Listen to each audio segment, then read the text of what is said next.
도대체 어떤 분들이 계신지 여러분도 궁금하시죠? 선생님, 여기는 옹기마을인데 예. 저희 오늘 가는 곳은 어디인가요? 예, 여기는 이제 그 우리 전통 장인들 네. 옹기 굽는 이제 전국 최대 옹기 마을이잖아요. 아, 네. 뭐 그런 역사만큼 또 저 안쪽에는 우리 다른 역사가 있습니다. 거기는 이제 옛날 우리 그 나라를 지키고 민족을 지키기 위해서 네. 저항하던 네. 막 그 충신 열사의 이제 그분 모신 곳, 네. 뭐 그곳이 이제 저 안에 가면 그 자치가 있습니다. 아, 그분들은 어떤 분들인가요? 그분은 이제 그 세 분인데 네. 거기서 모신 분이 이제 조선 전기에 그 조선 통신사를 하신 분, 일본에 건너갈 때 네. 하신 분이 있고 또 한 분은 이제 어병장으로서 임진왜란 때 그 저항했던 울산의 대표 어병장 중에 한 분이 저기 있고 네.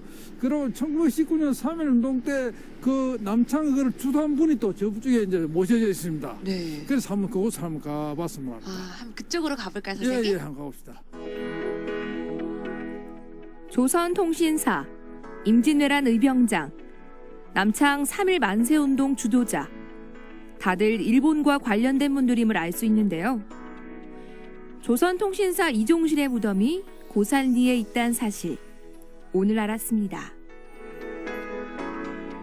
선생님, 여기 보니까 예. 적혀져 있네요. 아, 조선시대 통신사 이종실. 예.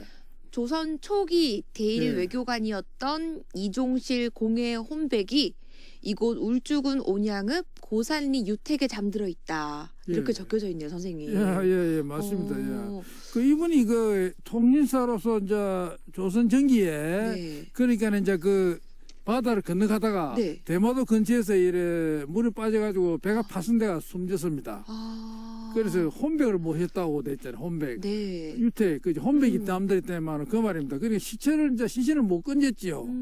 그러니까 그게 이제 연도가 저 나와 있습니까? 1459년 세조 5년. 네. 그죠? 네. 세조 때입니다. 아. 그래 저때 이제 배가 7척이 갔어요. 7척. 네. 그 부산포에서. 네. 그래서 이제 우리 그 정사 부사 그 우리 이제 서장관의 배는 깔아앉았어요.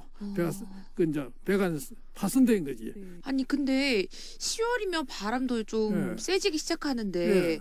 무슨 일로 일본을 건너가셨나요? 그거는 이제 우리가 뭐 이 통일상 건너가는 목적이 있습니다. 왜냐면 일본에서 초대를 하기 때문에. 네. 그러니까 어떤 경우냐면 일본의 그 쇼군, 일본 국왕이 바뀌면 이제 초대를 합니다. 아, 그러니까 네. 국왕이 바뀌잖아요. 음. 무로마치 막부도 이제 거의 뭐 한 300년 이상 이래 지속이 됐거든요. 네. 그때 한창 무로마치 막부의 그 말이야 그 흥성할 때 기가 오를 때거든. 그래서 이 막부의 그 이제 말하는 쇼군이 바뀌었어요. 아. 새로 이제 등극을 했으니까 네. 조선에 축하 사절을 보내주시오 해가지고 이 세 분이 갔습니다.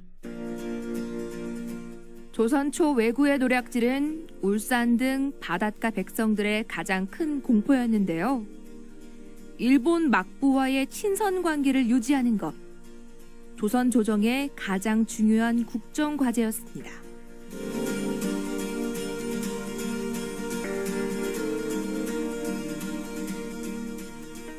이종실 통신사가 울산에 사셨나요? 그렇죠. 울산 사람입니다. 울산에 그 마릉정이라고 네. 그 지금 태화동 있잖아요. 태화동 지금 우리 그 국정공원 있잖아요. 네. 바로 그 뒤에 그 이름이 마릉정이거든요. 네. 뭐 그거 살았습니다. 특히 이제 요 이해라는 분 있죠. 이해 그죠? 네. 이해 이분이 자기 아버지거든요. 아. 그 이분은 그 조선 그 외교의 기틀을 잡은 분입니다. 일본하고 이제 관계에 있어가지고 네. 이분이 대단히 일을 많이 하신 분인데 이분의 아들입니다.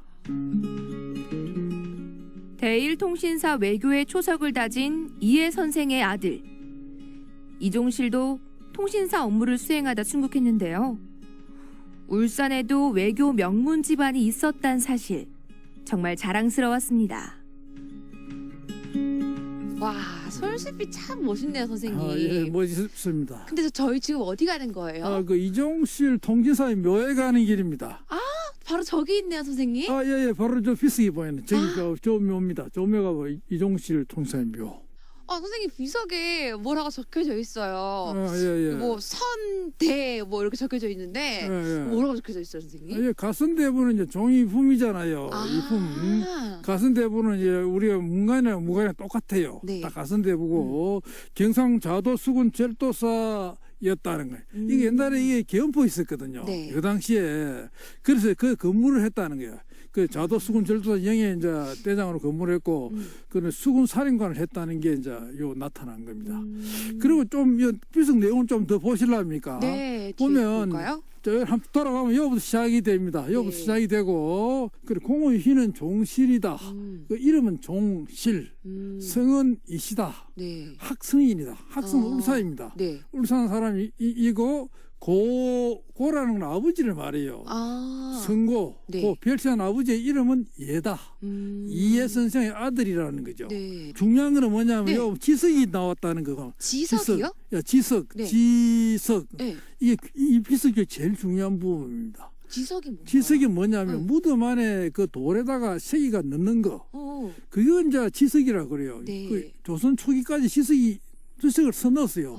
그 위대한 사람 그 유명 사람 묘에는 네. 돌에다가 그 사람 일대기를 쭉 세 여러 돌을 제법 큰 돌을 넣었다고. 근데 그 돌이 1924년에 나왔어요. 네. 이 지석이 여기서 나왔기 때문에 여기에서요? 야, 왜냐면 그 세월이 600년이 흐르잖아요. 네. 중간에 임진왜란이 나가지고 네. 그 다 사라지니까 그 뭐 묘가 망실이 됐잖아요. 없어져 버렸잖아요. 그렇죠. 그런데 이제 그 어딘지도 모른다. 이름은 수사등이라고 그랬거든. 산 이름이 수사등. 여기 수사등이거든요. 네. 그런데 그 지석이 나온 거라. 돌이 나온 거라. 돌이 나와가지고 이제 그 지석을 읽어보니까 여기가 바로 이종실의 묘가 맞고 또 이해 선생의 묘가 바로 여기에 있다. 뭐 이런 걸 확인이 되는 겁니다. 네. 내고산 마을에는 또 다른 영웅의 유적이 있는데요. 임진왜란 의병장 이경현 제실. 여러분은 알고 계셨나요? 저기 넘어가면은 뭐가 있나 봐요, 선생님. 요 넘어가면 이제 네. 제실이 보입니다. 그 이경련 장군의 제실. 그래요? 그 임진왜란 때 울산을 대표하는 의병장 네? 그 이경련 장군의 제실이 바로 요 너머에 요 있습니다. 궁금한데요, 선생님. 와, 저게 바로 제실이야, 선생님? 예, 제실입니다. 동화당이라는 제실이 네. 있고 우모제라고 또 이래 네. 그 제실이 두 개인데 네. 저 오른쪽에 보이는 저기 이제 그러니까 이경련 장군의 제실 동화당입니다. 네. 그 이분이 이제 그 임진왜란이 이제 그 발발하자 가장 신속히 대응한 분 중에 한 분이거든요. 그래서 우리 기박산성 의병 있잖아요. 네. 기박산성에서 의병제 하는데 그 의병을 주도하신 분 중에 한 분입니다. 그리고 이분이 특히 이제 중요한 거는 그 제월당 실기라는 책을 남겼거든요. 네. 그래서 그게 이제 그 중요한 자료입니다. 울산 향토사에. 그 조금 더 설명을 드리면 네. 이게 전부 다 이제 이거 우리 제월당 실기에 나오는 내용입니다. 나오는데 임난발부 울산에 관한 게 많이 들어가 있어요. 그래서 그 이제 보면 이분이 이제 1592년 4월 14일에 외병들이 부산에 상륙을 했잖아요. 저녁에 상륙해 그날 이제 부산성을 공개에 함락을 시키고 그 다음 날 이제 그 동래성을 또 함락을 합니다. 그래서 4월 15일 동래성을 함락하는 그날 그 연포, 치포, 방어진 서성의 외선들이 나타나가지고 약탈을 했다 그래요. 여기 중요한 게 여기 일본 기록에 나와요. 근데 우리나라 기록에는 안 나와요. 전혀 나오죠. 실록에도 안 나오는데 딱 여기만 나와. 여기만. 그래서 이게 얼마나 중요한 기록이냐면 연포라는 거는 연암동이거든요. 연암동 그걸 옛날에 연포라 그랬어요. 바닷물이 그 들어왔으니까. 치포는 치전만입니다. 치전만 현대자동차 있잖아요. 네. 그 옛날에 그 많이 있었고 거기는 포구가 치포입니다. 그 치포에 그 방어진 서성의 외선들이 많이 나타나가지고 그 배를 대놓고 그 막 쳐들어 불을 지르고 사람을 죽이고 막 했다고 그럽니다. 그리고 4월 20일 울산이 실함이 됐어요. 왜냐하면 가등청정이가 4월 19일 날 부산에 상륙해가지고 20일 날 울산에 왔거든요. 그 22,000명이 왔습니다. 와가지고 그때 울산성이 이제 함락이 되고 그때 이제 병영도 함락이 됐습니다. 그래서 이제 그 다음에 이제 그래서 4월 그 다음 날 그 거병할 모의를 했어요. 그 화물산성에 모여가지고 이래가 안 되겠다. 우리가 싸워야 된다. 그러니까 22,000명 가등청정은 지나갔지만 우리는 군사를 이렇게 해가지고 이제 그 거병을 했고. 부산진성과 동래성이 함락되고 울산에 출현한 외병들. 마침내 병영성도 함락됐는데요.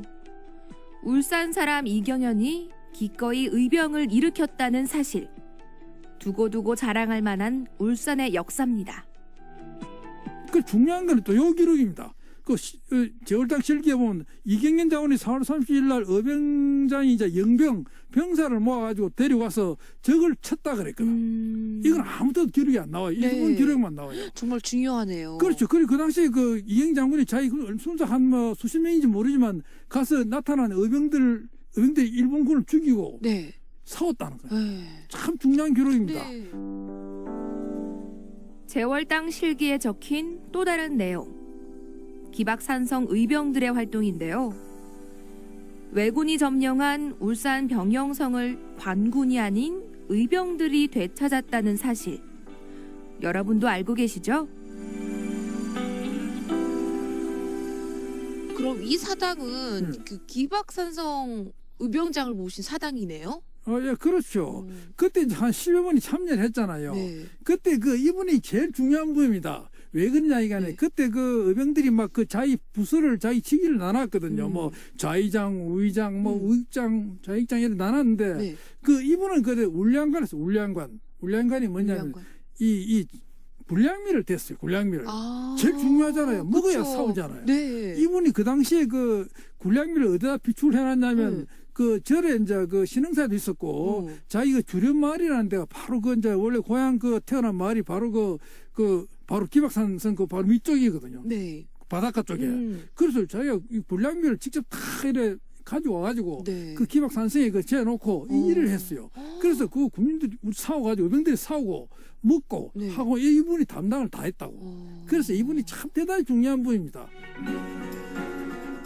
고산리에는 또 다른 영웅이 잠들어 있습니다. 남창 3.1 만세운동을 주도한 이수락공의 묘소인데요. 겨우 20살의 나이에 죽음을 무릅쓴 항일 만세운동을 주도한 분. 이수락 동일운동가 묘지가 내고산 마을에 있습니다.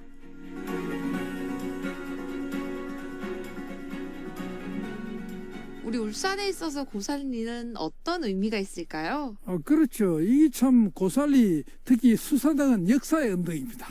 600년 전의 인물, 그다음 400년 전의 의병장, 100년 전에 3.1운동을 주도한 분, 이런 분들이 다 모여 계시잖아요. 네. 그래서 우리가 이 고살리뿐 아니라 울산의 모든 산천에 우리가 참 그 나라 사랑의 정신, 민족 사랑의 혼이 깃들어 있다고 생각하면 우리 참 내 고향 사랑이 얼마나 더 높아지겠습니까? 그것을 좀 말씀드리고 싶습니다. 외교와 군사, 만세 시위로 나라를 지킨 사람들. 영웅들의 무덤이 고산리에 있습니다. 이번 주말 감사한 마음의 고산리 방문 강추합니다.